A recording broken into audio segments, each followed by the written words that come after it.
Bueno, buenos días. Voy a comenzar entonces con la presentación. El día de hoy vamos a hablar sobre la patología neoplásica de la vesícula biliar y de la vía intra y extra hepática. Comenzando un poco con lo que son las generalidades, vamos a encontrar principalmente que el carcinoma de vesícula biliar es una neoplasia agresiva, aunque poco frecuente, se da mayormente en mujeres, teniendo mayor incidencia entre los 60 y los 80 años. Hay ciertos factores de riesgo implicados en el desarrollo de este carcinoma, en donde se destacan la presencia de colelitiasis, que se da en un 65 a un 90% de los casos, los pólipos únicos mayores a 1 centímetro y la presencia de vesícula en porcelana. Hay algunos otros factores de riesgo relacionados, como van a ser la obesidad, la colangitis esclerosante primaria, la ingesta elevada de carbohidratos o algunos agentes químicos como el caucho, la madera, el tabaco, aquellas mujeres que de pronto ya estén en estado posmenopáusico. Y estos factores de riesgo implicados se cree que ocasionan en primer lugar una metaplasia de la mucosa ductal y que esto finalmente pues, va a conllevar al desarrollo del carcinoma.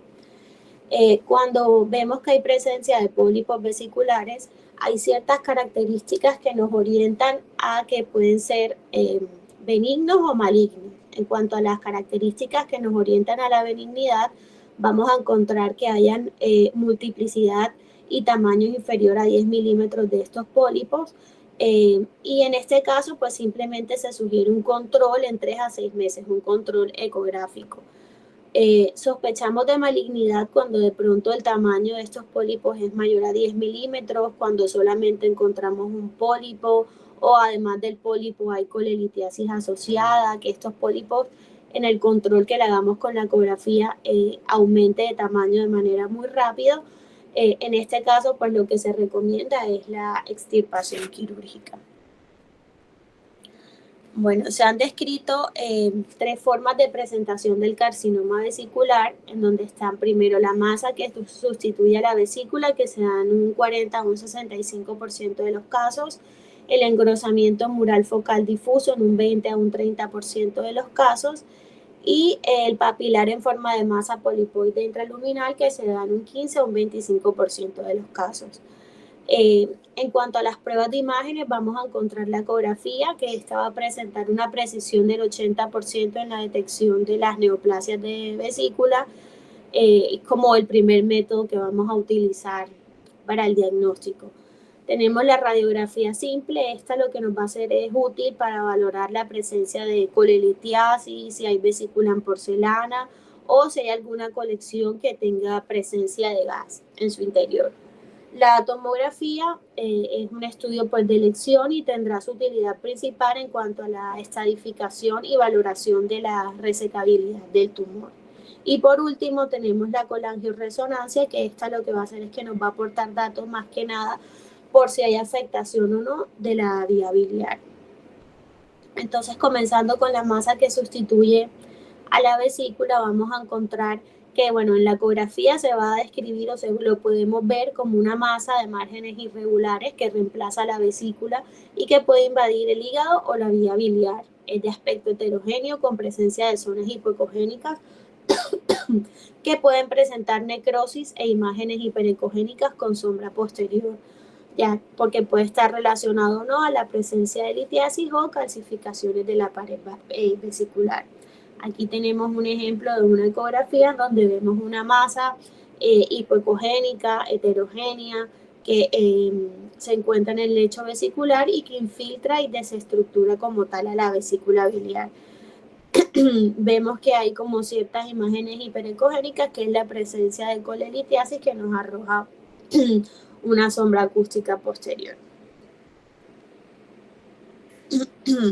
Luego tenemos la tomografía y la resonancia, que lo que vamos a ver es una masa heterogénea con áreas hipodensas de necrosis, con invasión del parénquima hepático, que puede presentar calcificaciones en su interior u ocasionar dilatación de la vía biliar. La masa presenta con frecuencia un realce periférico en las zonas de tumor, con posibilidad de presentar realce tardío en las zonas de mayor componente necrótico. Aquí tenemos una tomografía con contraste endovenoso donde vemos una masa hipodensa heterogénea que va a presentar un realce periférico y que infiltra y engloba a la vesícula biliar. Y también vemos cómo infiltra como tal el parénquima hepático cercano. Acá igual también tenemos una tomografía con contraste endovenoso donde vamos a ver también una masa que es heterogénea, hipodensa y que tiene mayor realce como tal en la periferia de la lesión, infiltra lo que es la vesícula biliar y los segmentos hepáticos adyacentes. Y en la C y en la D vemos que la flecha nos señala que hay infiltración del ángulo hepático del colon. Acá tenemos otra tomografía con contraste, donde vemos igual una masa heterogénea que infiltra y sustituye la vesícula, que tiene contornos lobulados y cierto realce periférico. En la imagen A vamos a ver que hay un área hiperdensa, que es lo que nos señala la flecha amarilla. No tengo cómo señalarles, pero ahí sí ven la flecha amarilla que hay como un puntico más hiperdenso que nos sugiere que hay que está relacionado a una colelitiasis. Y en la imagen B, las flechas azules lo que nos señalan es que hay metástasis hepáticas de este carcinoma de vesícula. Acá tenemos otra tomografía con contraste endovenoso. Igual es una masa que infiltra pues la vesícula y los segmentos hepáticos que están adyacentes. Vemos que es totalmente heterogénea, que tiene zonas de realce periférico y que el centro principalmente predomina que es hipodenso, lo que se relaciona que son posibles áreas de necrosis, perdón. Vemos que hay líquido libre. Igual hay ciertas áreas hiperdensas en donde nos sugieren que son focos de litiasis asociado al carcinoma. Pasando al engrosamiento parietal difuso, vamos a encontrar que el engrosamiento parietal, que es lo que nos señala como la flecha amarilla, es similar al de la colecistitis aguda o crónica, pero principalmente este es como más irregular la pared y tiende a medir más de 1 centímetro. Acá vemos un engrosamiento parietal vesicular, que es lo que nos señala la imagen A, que tiene colelitiasis en su interior. Eso es una ecografía, y en las otras imágenes vemos una tomografía con contraste, en donde igual vemos el engrosamiento totalmente irregular de la pared de la vesícula. Vemos que hay presencia de colelitiasis y que además está infiltrando el parénquima hepático adyacente. Acá vemos una tomografía sin y con contraste endovenoso, en donde hay igual engrosamiento parietal de la vesícula, donde vemos que es una vesícula que es completamente irregular, que no se puede como definir como tal, y que en su interior tiene presencia pues de colelitiasis. En cuanto a la formación polipoide, vamos a mirar acá una ecografía en donde hay varias formaciones nodulares polipoideas, que es lo que nos señala la flecha amarilla en todas las imágenes, que son de diversos tamaños, todas son mayores a 1 centímetro, con base amplia de implantación, que fue lo que les dije al principio, que por lo general cuando los pólipos sugieren malignidad se ven así, que miden más, que son múltiples pólipos de gran tamaño. Bueno, pasando a los tumores de la vía biliar, vamos a encontrar que estos se pueden clasificar según su localización, perdón, en intra y extrahepáticos, y estos últimos en periliar y distal, y según el patrón de crecimiento ya pueden ser expansivos, periductal infiltrante, intraductal o mixto. La presentación clínica de estos tumores está determinada pues dependiendo de la localización del tumor, En los colangiocarcinomas intrahepáticos va a predominar el dolor abdominal, la anemia y la pérdida de peso. En los colangiocarcinomas extrahepáticos, el 90% se presenta con dolor e ictericia y el 10% con colangitis aguda. En los colangiocarcinomas periliares, el tiempo de presentación de la ictericia dependerá si compromete uno o ambos conductos biliares principales, y las lesiones intraductales papilares, el signo principal es la ictericia. Acá vemos un gráfico que nos va a ilustrar la clasificación de los tumores biliares según pues, su localización anatómica. En el lado A vamos a ver que el colangiocarcinoma intrahepático o periférico, por lo general tiende a presentar un crecimiento expansivo, siendo menos frecuente el periductal infiltrante o el intraductal. Se va a localizar principalmente en las ramas biliares intrahepáticas hasta la confluencia secundaria. Más abajo tenemos el extrahepático periliar, que va a incluir lo que son los tumores de los conductos hepáticos derecho e izquierdo y el conducto hepático común. Y se extiende hasta el conducto cístico. En un 70% de los casos de este colangiocarcinoma van a presentar un patrón de crecimiento periductal infiltrante y el otro 30% van a ser expansivo intraductal. Y por último tenemos el extrahepático distal, que es como muy parecido al colangiocarcinoma iliar, que el crecimiento también va a ser periductal infiltrante y es el más frecuente. Se va a localizar desde la unión del conducto cístico con el conducto hepático común hasta llegar al coledoco. Y al lado, bueno, vemos en la imagen B, que era lo que les decía, que pueden ser de tipo expansivo, periductal infiltrante o intraductal. Ahora, el colangiocarcinoma intrahepático o periférico lo vamos a ver como una masa homogénea, generalmente de gran tamaño, de márgenes lobulados o irregulares, pero bien definidos, con nódulos satélites, dilatación de la vía biliar proximal y cuya diseminación es a través de vasos venosos y linfáticos. En cuanto a la ecografía, vamos a ver una imagen hiperecogénica, siempre y cuando esta sea mayor a 3 centímetros. Cuando mide menos de 3 centímetros podemos ver un área hipo o isoecogénica. Bueno, que puede ser muy variable y a veces es muy difícil de ver por ecografía.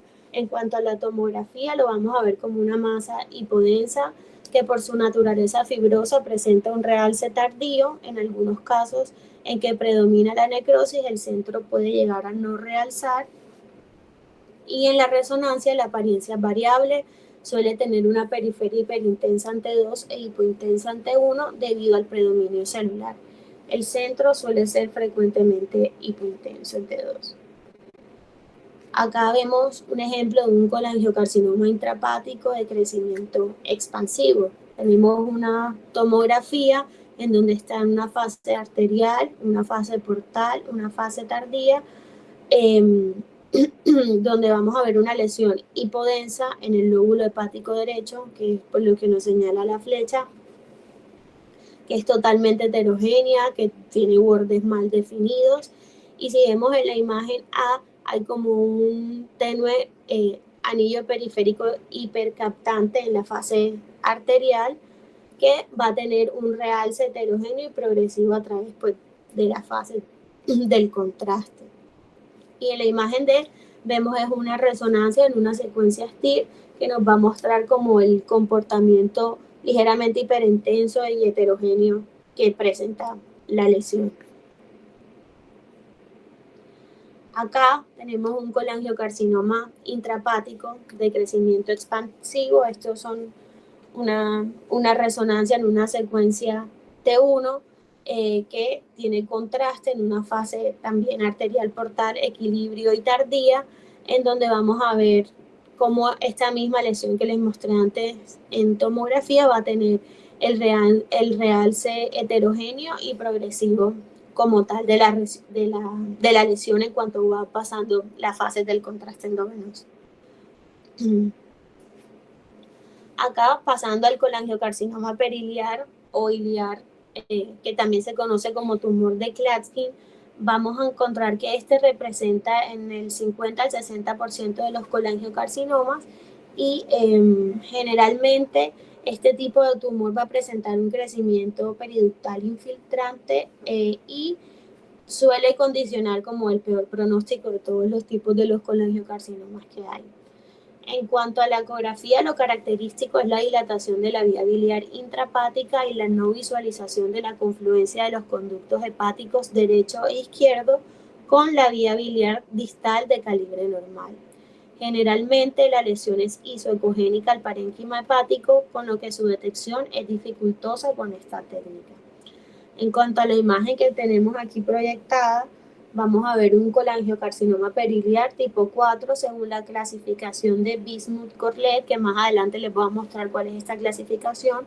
Entonces vemos una imagen en el lado A, una imagen coronal en tomografía con contraste en la fase portal, en donde la flecha lo que nos va a mostrar es un engrosamiento de la pared biliar extrahepática y una masa que tiene un crecimiento mixto periductal infiltrante y que es expansivo.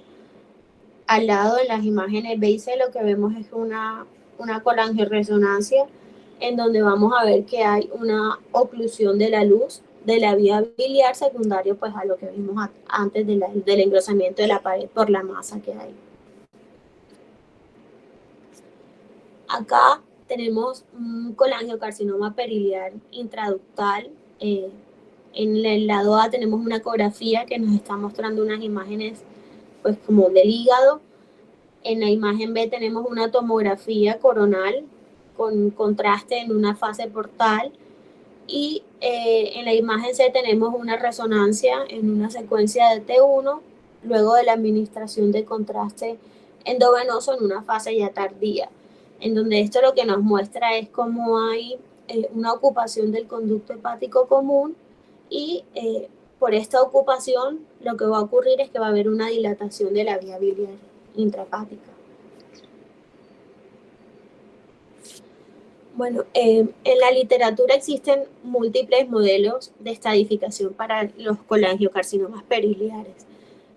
Como les dije, el más usado es el de Bismuth-Corlet, que este principalmente está basado como en cuanto a la extensión tumoral a lo largo del árbol biliar. Entonces, acá tenemos como el gráfico de esta clasificación en donde el A va a ser el tipo 1, en donde solamente va a estar afectado el conducto hepático común, que es lo que vemos que es amarillo. En la imagen B sería el tipo 2, en donde hay afectación o confluencia de los conductos hepáticos. En el C y el D va a ser el tipo 3. Entonces hay tipo 3A y tipo 3B. El tipo 3A es cuando hay confluencia de conductos secundarios del conducto hepático derecho y el 3B es cuando hay afectación del conducto hepático izquierdo. Y el E va a ser el tipo 4, que es cuando pues ya ambos conductos hepáticos están ocupados. Acá tenemos una imagen de un colangiocarcinoma distal. Este va a constituir el 20% de los colangiocarcinomas, o sea, no es tan frecuente y por lo general va a presentar un crecimiento periductal infiltrante. Este por lo general tiene la tendencia a crecer en profundidad, o sea, tener infiltración ya sea neural, vascular o pancreática y puede tener afectación ganglionar. En la imagen vemos un colangiocarcinoma extrahepático de crecimiento periductal infiltrante. Tenemos unas imágenes de hígado en una resonancia magnética en una secuencia T1 en cortes axial y coronal, en donde está el conducto hepático común con la pared engrosada e hipercaptante, que es lo que nos señala las flechas amarillas, y que por ende pues condiciona dilatación de la vía biliar intrahepática. En la imagen C vamos a ver una colangioresonancia en donde vamos a ver una amputación de la confluencia de los conductos hepáticos principales y la misma dilatación de la vía biliar intrahepática.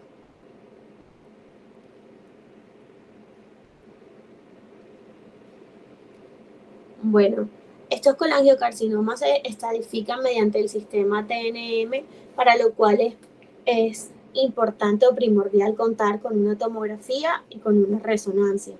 Entonces, en este cuadro tenemos que la T lo que nos va a decir es como el tumor primario en la imagen, si es valorable o no, y en base a eso pues va dándole un número. La X es que no es valorable, la el 0 es que no se evidencia un tumor primario, y ahí va bajando dependiendo de cómo que va invadiendo este tumor.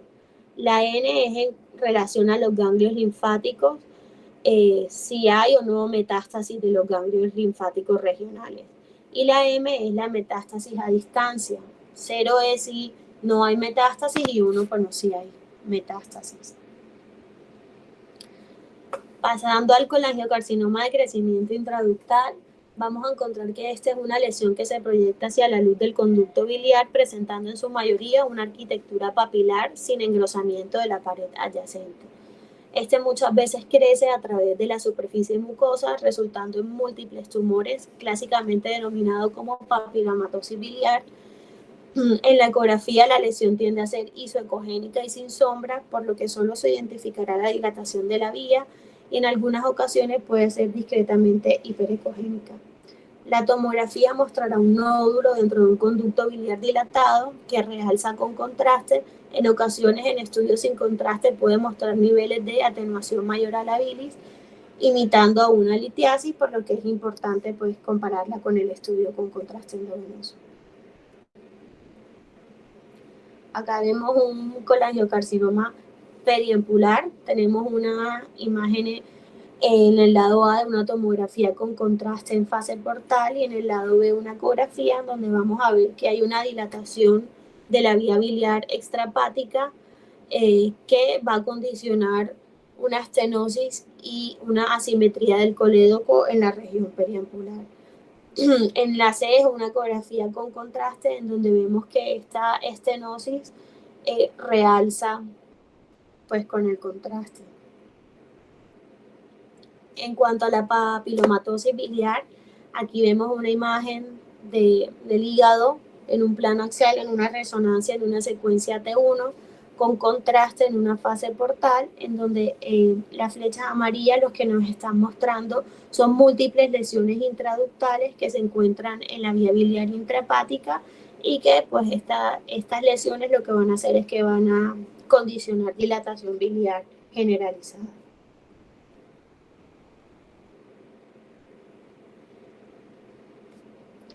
Acá vemos unas imágenes de una colangioresonancia en el lado B y C, en donde vamos a ver que hay múltiples defectos de represión, que es lo que nos señalan las líneas, las flechas amarillas, y que se ven como segmentos de estenosis característico de la papilomatosis biliar. Acá tenemos un colangiocarcinoma periliar de crecimiento mixto, peri e intraductal. Tenemos en el lado A y B unas imágenes del hígado en una ecografía en donde vamos a ver que la flecha lo que nos está señalando es una lesión periductal infiltrante que se localiza en la confluencia de los conductos hepáticos principales y que esta lesión lo que va a hacer es que hay una dilatación de la vía biliar intrahepática. Hablando de las metástasis de las vías biliares, vamos a encontrar que estas son extremadamente raras, siendo el cáncer colorectal el tumor primario más frecuente. Otros descritos son la neoplasia de pulmón, de mama, de vesícula biliar, de testículo, próstata, páncreas, melanoma y linfoma. Su morfología puede imitar los tres patrones de crecimiento del colangiocarcinoma. Acá vamos a ver una resonancia magnética en una secuencia T2 en donde va a haber una dilatación de la vía con unas lesiones hiperintensas, que es lo que nos señala las flechitas amarillas, y el AC, que es una colangioresonancia, y que todas esas lesiones son metástasis de la vía biliar intrahepática. Y para terminar, hice este cuadro que es como una lista de verificaciones para tener en cuenta en cuanto al informe radiológico del colangiocarcinoma iliar o periliar, ya que estos principalmente están cerca de los grandes conductos biliares y los vasos sanguíneos, lo cual va a ser importante a la hora pues, del cirujano determinar la resecabilidad del tumor. Entonces, primero, bueno, tener en cuenta la clasificación que les mencioné antes y ver en dónde está como tal el tumor. Si está confinado al conducto biliar común o al hepático, si hay extensión del conducto hepático derecho o izquierdo, o si están ambos, y si el tumor afecta las radículas de segundo orden y de qué lado las afecta. En cuanto a la vena porta, ver si el tumor encierra la vena porta principal, la derecha, izquierda y en qué medida. A las arterias hepáticas, si está afectando la arteria hepática común y en qué medida, si afecta la arteria hepática derecha, izquierda o si hay alguna variante anatómica arterial. En cuanto a los ganglios linfáticos, si están con afectación o no y en qué medida. Y ver si hay metástasis o no distales de los colangiocarcinomas. Listo, eso es todo. Muchas gracias.